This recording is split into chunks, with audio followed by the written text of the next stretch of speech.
লাচ্ছা পরোটা, যে পরোটার মধ্যে অনেক লেয়ার্স বা লাচ্ছা তৈরি হয়। বাড়িতে কম বেশি আমরা হয়তো অনেকেই এই লাচ্ছা পরোটা বানানোর চেষ্টা করেছি, বাট এরকম ধরনের মাল্টিপল লেয়ার্স হয়তো সবসময় বানিয়ে উঠতে পারিনি। কি করলে এরকম পারফেক্ট লাচ্ছা পরোটা বাড়িতে বানিয়ে নিতে পারবো খুব সহজভাবে, আমি আজকের ভিডিওটিতে এটাই আপনাদের সাথে শেয়ার করেছি। আশা করছি আপনাদের আজকের ভিডিওটি ভালো লাগবে, আর ভালো লাগলে এটিকে লাইক শেয়ার করবেন, আর আমার চ্যানেল সোনালী কথাকে সাবস্ক্রাইব করে নিয়মিত এর পাশে থাকবেন। পরোটা তৈরির জন্য প্রথমেই একটা মিক্সিং বলে নিয়ে নিচ্ছি 1 কাপ মানে 250 গ্রাম ময়দা। চাইলে আপনারা আটা ময়দা মিশিয়েও এটি করতে পারেন, তবে ময়দা দিয়ে বানালে এর স্বাদটা অবশ্যই বেশি হয়।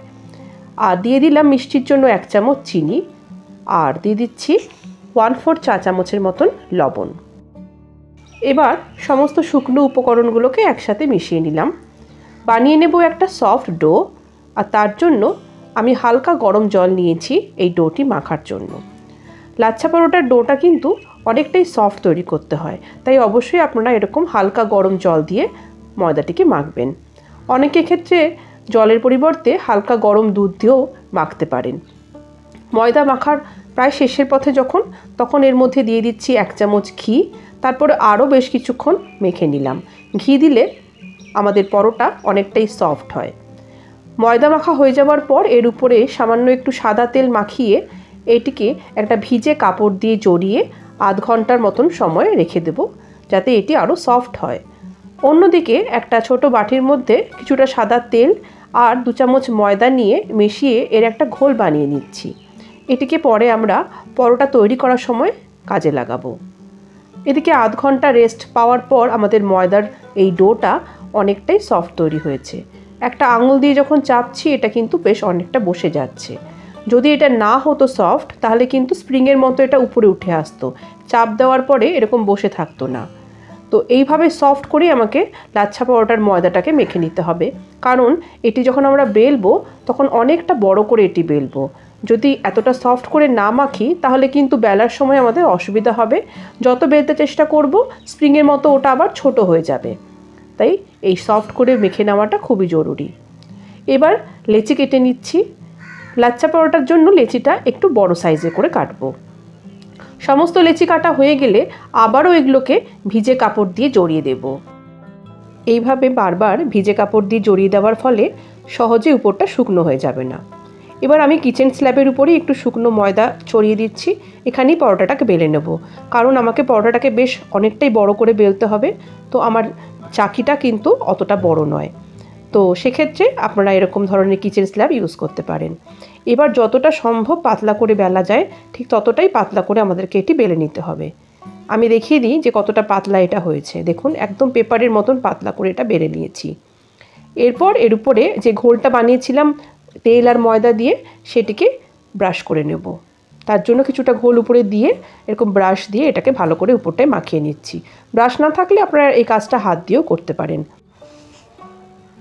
এরপর এরকম একটা পিৎজা কাটার নিয়েছি।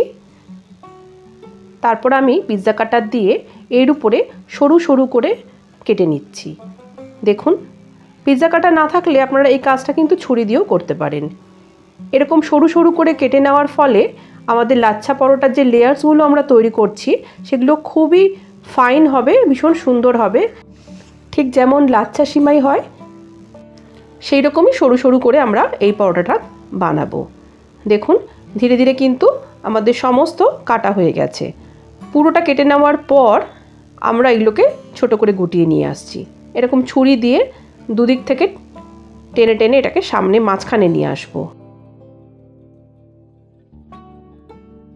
স্ল্যাবের মধ্যে ময়দা ছড়িয়ে রেখেছিলাম বলে এটা খুব সহজেই কিন্তু উঠে চলে আসছে।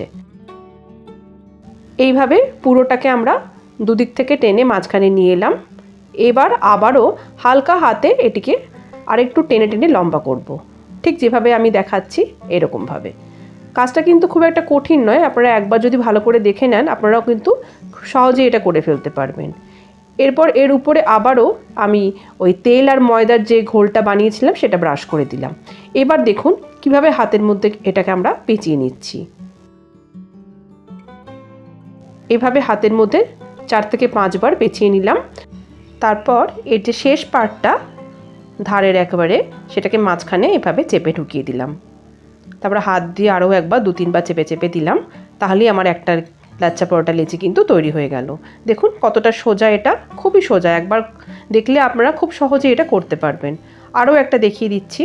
এভাবে লম্বা করে হাত দিয়ে হালকা হাতে এটাকে টেনে উপরে তেলটা ব্রাশ করে দিলাম, আর তারপর আবারও এভাবে পেঁচিয়ে নিচ্ছি। একেবারে পারফেক্ট লাচ্ছা পরোটা যে লেয়ার্স তৈরি করার জন্য এই স্টেপটা ভীষণই জরুরি। দেখুন শেষ পার্টটাকে এভাবে মাঝখানে টাক করে দিয়ে হাতে তালুর উপরে রেখে আঙুল দিয়ে এগুলোকে চেপে চেপে নিচ্ছি। খুব সহজভাবে কিন্তু আমরা এটা করে ফেলতে পারি, একদমই কঠিন নয়। এইভাবে প্রত্যেকটা লেচি আমাদের তৈরি হয়ে গেল। এবার চলুন বেলে নেওয়া যাক পরোটাগুলোকে। পরোটা বেলতে গেলে অবশ্যই এখানে কোনো রকমের বেলনির ব্যবহার করব না, এইভাবে আঙুল দিয়ে চেপে চেপে এটিকে বেলে নেব। যদি বেলনি চাকি দিয়ে বেলতে যাই তাহলে কিন্তু লেয়ার্সগুলো একটার সাথে একটা জুড়ে যাবে, ভালো হবে না, তাই অবশ্যই হাত দিয়ে চেপে চেপে করব। তারপর চাটু গরম হয়ে এলে এর মধ্যে দিয়ে দিচ্ছি পরোটা ভাজবার জন্য। প্রথমে শুকনো অবস্থায় 2 পিঠ ভেজে নেব। এক একটা পিঠ ভাজতে আমার 30 থেকে 40 সেকেন্ড লাগবে। তারপর 2 পিঠ ভাজা হয়ে গেলে এরপর আমরা উপরে ঘি বা তেল ব্রাশ করে নেব। আমি এখানে সাদা তেল দিয়ে ভেজেছি, তবে ঘি দিয়ে ভাজলে অবশ্যই পরোটার স্বাদটা আরও বেশি ভালো হয়। পরোটা ভাজার সময় গ্যাসের ফ্লেমটাকে আমরা মিডিয়ামে রাখবো। খুব বেশি লোতে অনেক সময় দিয়ে ভাজলে কিন্তু পরোটা শক্ত হয়ে যায়, আবার হাই ফ্লেমে ভাজলে পরোটা খুব তাড়াতাড়ি উপর থেকে পুড়ে যায়, ভিতর থেকে কাঁচা থেকে যায়। তাই মিডিয়াম ফ্লেমটা একেবারে পারফেক্ট। দেখুন আমার একটা পরোটা ভাজা হয়ে গেল, আবারও একইভাবে বাকি পরোটাগুলোকে ভেজে নিচ্ছি। তো আমি যে ছোটো ছোটো টিপস অ্যান্ড ট্রিক্সগুলো আপনাদের সাথে শেয়ার করছি, আপনারা সেগুলোকে অবশ্যই মাথায় রাখবেন, তাহলে আপনাদেরও পরোটা কিন্তু একেবারে পারফেক্ট তৈরি হবে। আমি আপনাদেরকে দেখিয়ে দিই কাছ থেকে যে কি সুন্দরভাবে আমাদের এই লাচ্ছা পরোটার লাচ্ছা বা লেয়ার্সগুলো তৈরি হয়েছে। দেখুন কি সুন্দর লাগছে, তাই না এই পরোটাগুলো দেখতে, আর খেতেও বেশ মজার। আশা করছি আপনাদের আজকের ভিডিওটা কাজে লাগবে। আর যদি এটা ভালো লাগে অবশ্যই এটিকে লাইক শেয়ার করুন, আর আমার চ্যানেল সোনালী কথাকে সাবস্ক্রাইব করে নিয়মিত এর পাশে থাকার অনুরোধ জানালাম। আবার চলে আসবো অন্যদিন। সবাই ভালো থাকবেন, সুস্থ থাকবেন, নমস্কার।